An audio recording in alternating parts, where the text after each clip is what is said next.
Welcome back and thank you for staying with us on KTV Primetime News. Time for the discussion. Now, the choice of Martha Karua as the running mate for the Azimio la Umoja presidential candidate Raila Lobby has seemingly tilted the political playground, and this affirms that women have the potential to serve in the highest public positions in the land, not forsaking the Supreme Court and the gubernatorial offices held by women. And what does this choice necessarily mean for the forthcoming polls and the general elections? Will it solve the perennial gender parity problems of the nation and give women a better leverage? Joining us for the discussion is Beverly, Akech, the Organizing Secretary, Daughters of Raila Lobby Group, and Clara Tumeso, also member of the Daughters of Raila Lobby Group. Thank you so much, ladies, for joining us for this discussion. Thank you so much for having us. Yeah. Right. Now, Beverly, let us get the ball rolling. The announcement that was made yesterday at the KICC of Martha Karua as the running mate for the presidential candidate of the Azimio group, Raila Lobby, you know, it was received by a lot of celebrations by women across the country. What really makes this choice, a special one concerning, the celebration that were witnessed in the country yesterday? First of all, the nomination was welcomed with a lot of hope, happiness, joy, because it's something that it was long overdue. Because we've been fighting two-third gender rule for a very long time. Yes. Women have been trying to find their space in the decision-making table. And by nominating Martha Karua, this gives us a platform that finally, whatever it is that we've been yearning for over the years. Remember from 2010, the 2010 Constitution, where the two-third gender rule was actually part of the Constitution. And up to date, we are still struggling with it. Sure. So that is why, as a young woman, I was elated, I was excited, I was happy, because finally, this thing is falling right before my eyes. Exactly. Right. Now, maybe just to borrow from what Beverly is saying, Clara, I don't know what really you feel about, this perennial problem of the third gender, the two-thirds gender rule, rather. Do you think with Martha Karua being now the second in command will probably solve this challenge for posterity? Yes, there is a lot of hope. Now that we know that a woman is the second in command, it gives the young girl, the women of this country, it gives them hope that, yes, we can get there. And having in mind that Martha Karua did not just wake up and became the second in command, she's walked through a journey. So it gives courage and confidence to Kenyan women that however much the process may take, a woman can get there. Yeah, and the women, we believe that we are merciful and we can deliver better. Right. Yeah. That's so impressive. Now, Beverly, maybe just to get back to you, we also understand that during this announcement at the KICC, we saw Raila Lobby naming his dream team. And on this dream team, we saw, there was Kalonzo Musyoka there, there was Ali Hassan Joho, there was Weekly for Paranya, there was Kenneth Marende. Yeah. But, on this list, we failed to see probably a lady. We understand though it's a provisional list, it's not the final one. Yeah. But we didn't see a lady featuring there. Don't you think probably, the competitors and the opponents of the Azimio side will probably, bank on this and say that women should not focus on the Azimio side, they should probably consider other pact, considering the list that was there, no lady was in the provisional cabinet. First to start with, because this has actually been, people are talking about it, and we knew it was going to come. First to start with, if you look at the lineup of Raila Lobby presidential campaign, it is full of women. We have Martha Karua there. Before Martha Karua, actually, we had Charity Ngilo, who is still there. We have Sabina Chege, who is there. We have the likes of Akina Gladys Wanga. And also, Raila Lobby secretariat team is full of young women. Young women. So this is something that it doesn't have to be so open. And by the fact that Baba went ahead and nominated a woman as the second in command, this is a big history in Kenyan politics. It has never happened, but it has happened with Raila Odinga. So this is a surety to us. We actually do not have to think like we are sidelined in any way, because we are fully involved into the process. You get it?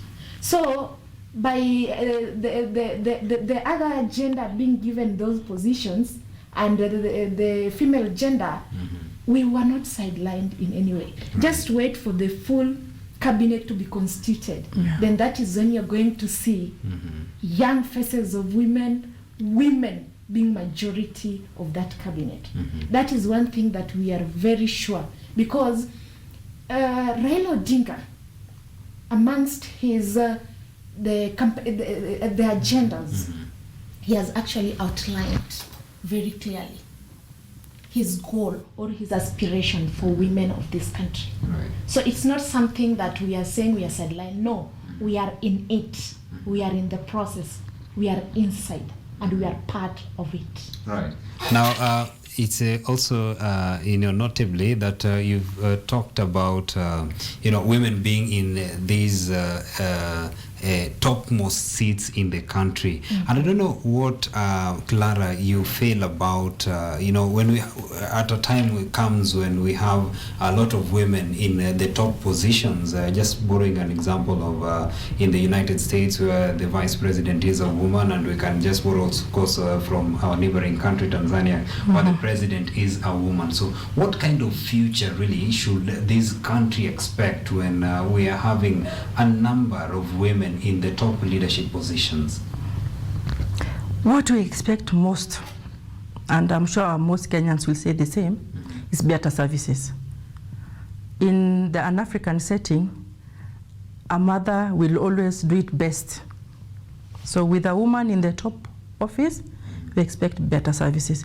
We know a mother is somebody merciful.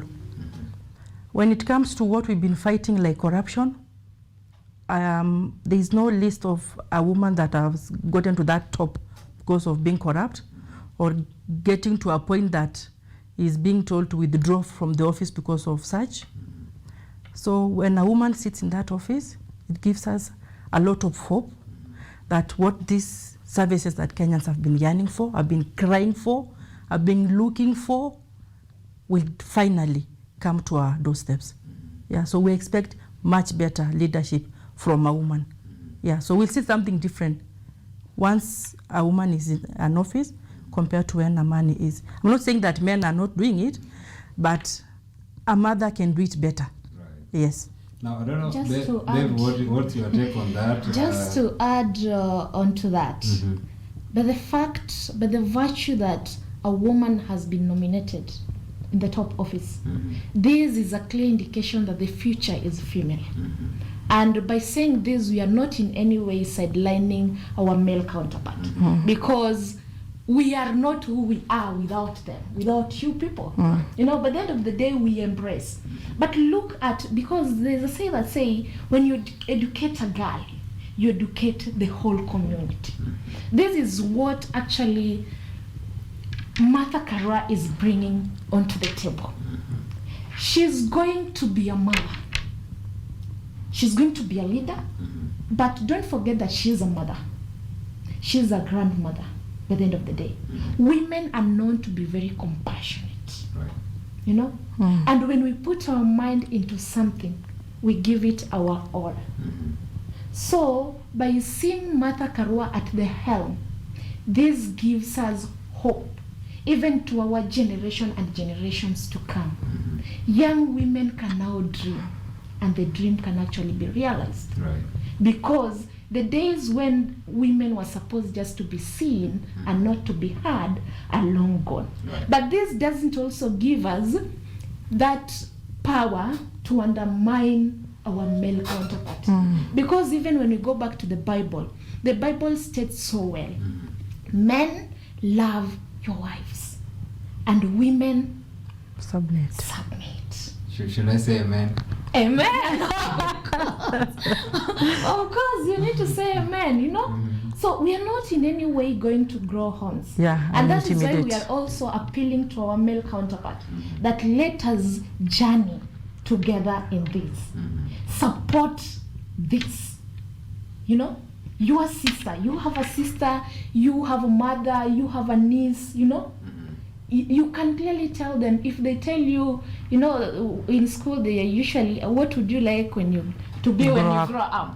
And then they say a president, and you know, because we've never had a female president in African society except Suluhu in Tanzania. So this child might see like this is just too much of a dream, or we kill their dreams. Like being told that you want to be a doctor and then someone tells you you can only become a witch doctor. You've definitely killed the dreams of this child, you know. So right now when a child say I would like to be a president, you support them. You tell them, yes, look at Martha Karua. You now give them a typical example of someone that they can relate to. We can easily relate to Martha Karua. Absolutely. Because I see myself in Martha Karua in future. Maybe I'm the future Martha Karua. Who knows? All right. True. Now, I don't know, Clara, the kind of reception this message got from women, it's a bit different from how men are responding, and we could also see this from the Kenya Kwanza Pact, the kind of thing they were saying of you know, the choice that was made by Raila Odinga. Does it really mean that some men, probably from the Kenya Kwanza Pact, the sentiment that we're getting from them, that men are not so comfortable of having women to lead them in the top positions? Yeah, as I said earlier, you know, this is an African setting. This is Africa. Yes. Of course, we are still not used to these things. It still comes like the way we are putting it, like it's a dream come true. It's something that we are not used to. So slowly by slowly is when we are trying to adjust and accept it. Right. Women have tried. We are coming up. We are forcing ourselves to those platforms. And so we are also pushing ourselves. It's also time just allows us to come. Because you see, this is 21st century. You don't expect things to be done the way it was being done in the other centuries. Right. So it is definitely something that may take time for most men to take it, accept it. And from the values that we grow up from, you know, a woman is always looked down upon. You're told this job you can't do. You should be home and doing your house chores. So it's not strange if they don't really take it like the way women expect it. But slowly by slowly, I'm sure they will get it. Right. Yeah, because that is the future. Yeah. Now, maybe to get away from that, just to dive away from it a little bit, looking at the books of history on how women have tried to push their way up to the top positions, we could take an example of the 1997 elections, general elections, where Charity Ngilu was in the presidential race, and she garnered about 500,000 votes. And then in the 2013 general elections, we had Martha Karua, of course, also in the presidential race, where she garnered about 40,000 votes. Now, women are part of the electorates, and at that time in 2013 we had a woman, and you know, the kind of influence that women have, you know, it's very easy for a woman to tell the children, now this, I want us to vote on this side. You can also convince the husband, now as you're going to cast your vote, let us probably consider this candidate. Now, the kind of results that we are seeing when women were rallying for these top positions, does it really mean that even the women themselves, they're not ready for the leadership of other women? Babe, I don't know what's your take on this. Women are ready for the leadership of a fellow woman. The reason why, you know, those are history. And for a long time, women were supposed to be seen and not to be heard. There are places they were meant to be in the kitchen. Right. But nowadays we are in the boardrooms, no? Along the corridors, the corporate corridors, We are there. So over time, women, we've been enlightened. We are informed. We are educated. We now know better, rather than what people used to tell us, you know. And then we also feel it, like it is our time as women to take up the space. And we are not waiting for these spaces to be given to us on a silver platter. Right. Absolutely. If somebody, because there's this say that people always say about women, if a woman is promoted to a higher rank, even in our office spaces, they'll always say it is either you slept your way up, you know. And I want to tell you that, I want to ask you a question. Did Martha sleep her way up to be nominated as the second in command? This is a woman that worked for this position. She has a remarkable history. She's a woman of character, you know. And this is actually, you asked what she's going to give out there. We are erasing the slave queen mentality. Right. We are erasing it. The slave queen mentality, the microwave generation. We have to work and earn your position due to what you did, not because I had a relationship with you, you know, I had a favor with you. No, let my work speak for itself. And Martha is such kind of a person. If I was to describe Martha, even other people in other political divide, I'm so sure it is a mixed reaction. And you could even see from the social media, it is a mixed reaction, you know, because nobody thought of it. Nobody foresaw this coming. You know, it did hit us.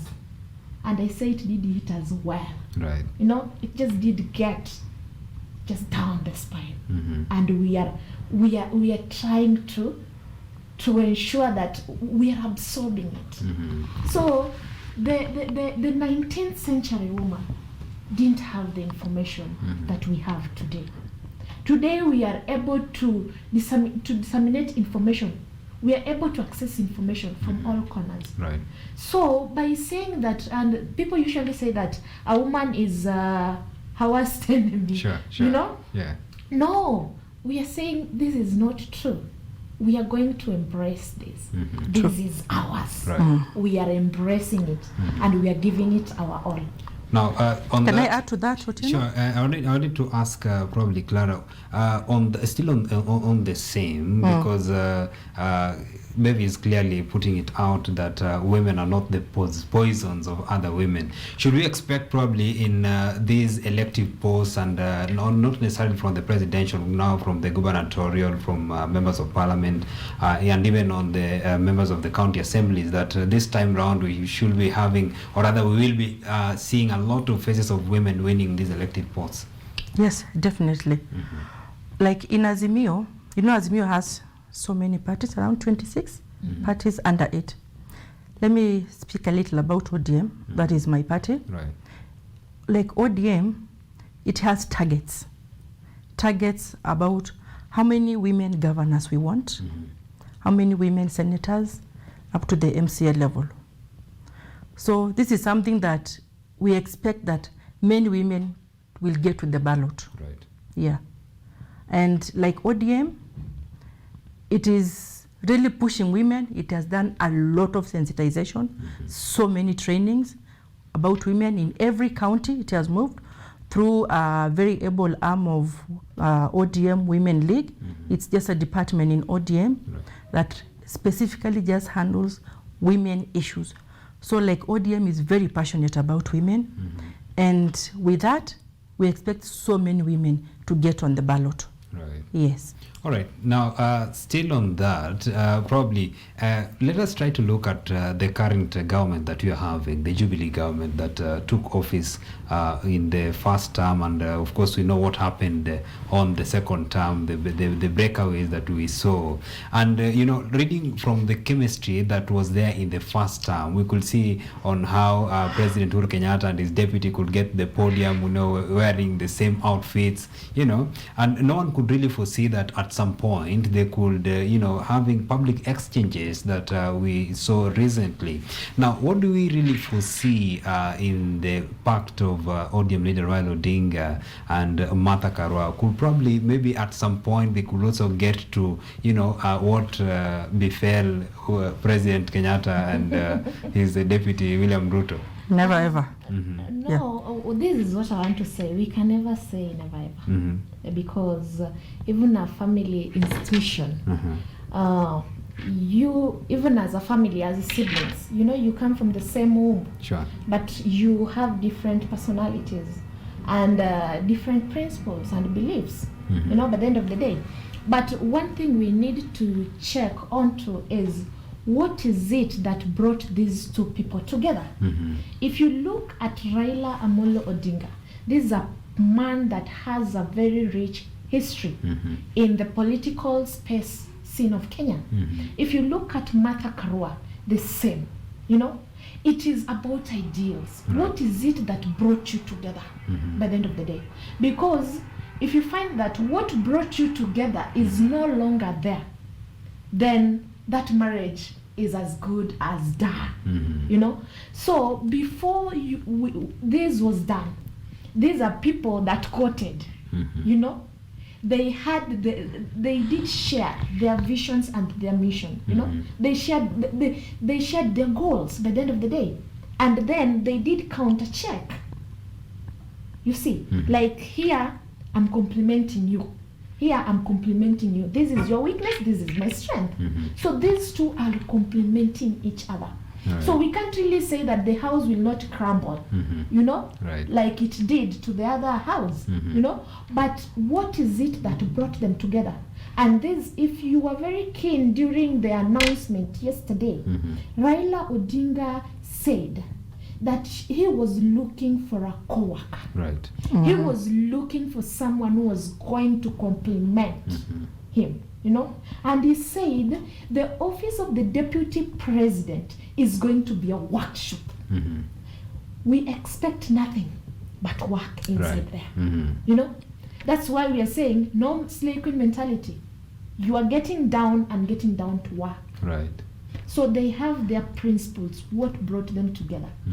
Martha Karua is very rich on integrity. She's an iron lady. This name never came from nowhere. Right. It is because of her principle, what she stands for. And that's why most people think that she's tough. Because you cannot easily twist Martha Karua. You can't. Right. Same with Raila Odinga. He's also a man of his own principles. And if he feels that this room can no longer fit all of us, and he feel like it is a shackle, it is going to bring some more in it, he will leave.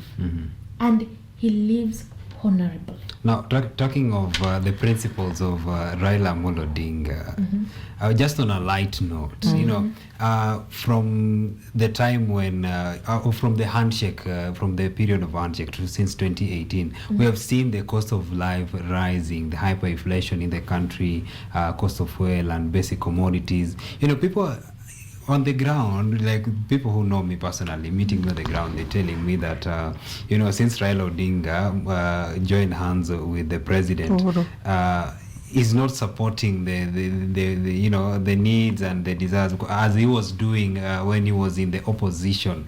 Now, could we say that probably, being in government, being close to government, changes the way someone, works or something? One thing I'll say is I haven't seen Raila Odinga change from the man that I knew. From the time I started getting interested into politics. He hasn't changed any bit. All right. The only thing that Raila Odinga did, yes, the truth, by the end of the day, we have to say the truth. Sure. There's a high cost of living. Every Kenyan today is suffering, and this is something that we continuously, and I will not shut down here because I'm supporting his candidature. I'll still speak it up. We really need an economy that is enabled. Right now everything is very high. Right. You can't survive. Like being a girl child, surviving in Nairobi is now too hard. All right. On that, I don't know. If we talk of, we need a government that will support the economy, and that's where the Kenya Kwanza comes. That bottom up economy. They're the only camp that talks of an economic model. Anyway, I don't want us to delve into this probably because my director is telling me that we're running. But we can touch on it. No. My director is telling me that we are running out of time, so probably do want us to wind up. Clara, what message would you have for women and the country at large, even as we wind up this discussion? One message I can leave for the Kenyan woman, a little girl who is growing up in Kajiado County and across the country, that you can do it, that all dreams are valid, and a woman needs a seat on a round table, and a woman needs to be invited to sit on that round table. And in certain situations, if the seat is not there, a woman is supposed to create their own table. Women, we are supposed to create our own table. So we need to go for that. We don't wait to be given things on silver platter. We push ourselves there. That is the only way that we can achieve sustainable development. Yeah. All right. Beverly, what's your message for women and the country at large? What I'd like, before I touch on that, there's something that I also need to inform fellow women on why it is right for Raila Odinga's candidature and Martha Karua. Okay, cool. Raila Odinga advocates for women. If you check at the reason we will not dwell on the other side is because we do not know what is their agenda, what is their manifesto. But we know Raila Odinga's manifesto, Inua Jamii, by ensuring that all women will be enabled, they will be financed, There's maternal health care, the baba care, pesa mfukoni, you get it. Inawezekana. All youths will be incorporated into this government. One county, one product. Just to ensure that if you come from the Luo Nyanza the way I do, and we are good in either growing sugarcane, they'll ensure that the factories are there to enable this growth. Right. In that way, there will be employment, job opportunities, And so, to all women, and to the young women mostly, because I'm a young woman, the future is female. And our male counterpart, we are not leaving you behind. Right. We are going with you. So please, journey with us. If you've ever had a dream, please work on that dream, because with the time, you will realize it. And most importantly, ensure that you have principles. What is it that is guiding you, so that you do not find yourself on something that you cannot even explain? Because if you don't have principles, then you'll end up falling for anything. Right. So stand for something. Right. So I really thank you, ladies, for showing up for this discussion, and of course the sentiments of the message that you have had that's reached numbers, the women out there, and I hope they shall make an informed decision on the August polls. Thank you. Right. With that, a very short break. We shall be taking a short break, then coming back with sports news.